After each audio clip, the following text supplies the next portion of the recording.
एक नाई और पुजारी दोनों मित्र थे। नाई हमेशा पुजारी से कहता रहता था, तुम क्या पूजा पाठ करते रहते हो? भगवान सुनते हैं कभी?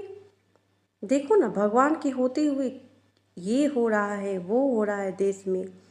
यहाँ सूखा पड़ रहा है, वहाँ बाढ़ आ रही है, लोग बीमार हैं, लोग परेशान हैं, लोग भूखे हैं, लोग ऐसे हैं, लोग ऐसे हैं। दुनिया भर का वो शिकायत नाई पुजारी से करता रहता था। भगवान ऐसा कर दिए, भगवान ऐसा कर दिए। लोग बेहाल परेशान हैं भगवान के होते हुए भी। भगवान देख रहे हैं किसी को कुछ कर रहे हैं? आ रहे हैं भगवान कुछ करने? पुजारी नाई को कोई जवाब नहीं देता है। एक दिन नाई को लेके कहीं जाता है, बोलता है चलो मेरे साथ।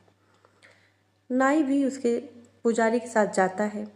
रास्ते में एक गरीब भिखारी बैठा रहता है, बाल बड़े बड़े, दाढ़ी बड़ी बड़ी। उस भिखारी की हालत ऐसी थी, लग रहा था कि कई सालों से उसने बाल नहीं कटवाए हैं, दाढ़ी नहीं बनाए हैं। पुजारी कहने लगा कि ये तुम्हारे होते हुए इस भिखारी की ऐसी हालत, बाल बड़े हुए हैं और इसकी दाढ़ी बढ़ी हुई है, इतना बुरा हाल है इसका। तुम्हारे होते हुए ये कैसे, ऐसा कैसे हो सकता है? इसका हाल ऐसा कैसे? नाई कहता है, क्या बात कर रहे हो? इसने मुझसे संपर्क ही नहीं किया कभी, ये मेरे पास कभी आया ही नहीं, तो मैं इसको कैसे बाल इसका काट दूँ? पुजारी हंस के कहता है, ठीक ऐसे ही जो भगवान के पास जाते ही नहीं हैं, वो भगवान से ऐसी ही शिकायतें करते हैं। आप भगवान से संपर्क किए कभी? जब किए ही नहीं तो फिर क्यों ऐसी बातें करते हैं कि भगवान कुछ नहीं करते? नाई तो हैरान हो जाता है पुजारी की बात को सुन के। लेकिन सवाल यहाँ ये है, कई लोग ये भी तर्क करते हैं कि भगवान के पास जाना क्या है, भगवान कहाँ नहीं है। ऐसा कहा गया है कि भगवान तो हर कण कण में है, फिर जाने की आवश्यकता क्या है?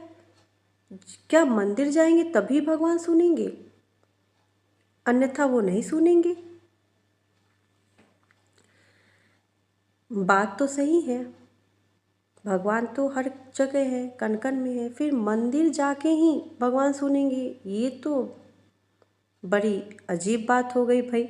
मंदिर जाना भगवान से मिलने के लिए? मित्रों, ये सवाल किसी एक का नहीं है, ये अधिकतर लोगों के दिमाग में ऐसा सवाल आता है कि मंदिर ही क्यों जाना है, गुरुद्वारे ही क्यों जाना है, मस्जिद ही क्यों जाना है, भगवान के लिए वहाँ क्यों जाना है? भगवान तो हर जगह है। मित्रों, हवा भी हर जगह है, बह रही है ना हवा, हम महसूस भी करते हैं, सांस भी ले रहे हैं। लेकिन जब हमें गर्मी लगती है तो हम स्पेशली पंखे के नीचे ही क्यों बैठते हैं, कूलर के पास ही क्यों बैठते हैं? हवा तो हर जगह है, फिर कूलर के पास बैठने की क्या आवश्यकता है? पंखे के नीचे बैठने की क्या क्या ज़रूरत है? क्योंकि पंखे के नीचे विशेष तौर पे अधिक हवा लगती है। वही जाके पंखे के नीचे ही जाके हमें गर्मी से राहत मिलेगी। इसी प्रकार भगवान तो हर जगह है, लेकिन मंदिर में निरंतर जहाँ पूजा पाठ होती रहती है, कीर्तन भजन, जहाँ लोगों की भीड़ होती है, जहाँ भगवान को एक क्षण के लिए भी वो स्थान ऐसा हो जाता है, वो सिद्ध हो जाता है, जहाँ पे दिन रात भगवान का नाम लिया जाए, वो स्थान, वो जगह, वो मंदिर, वहाँ विशेष तौर पे भगवान की कृपा मिलती है।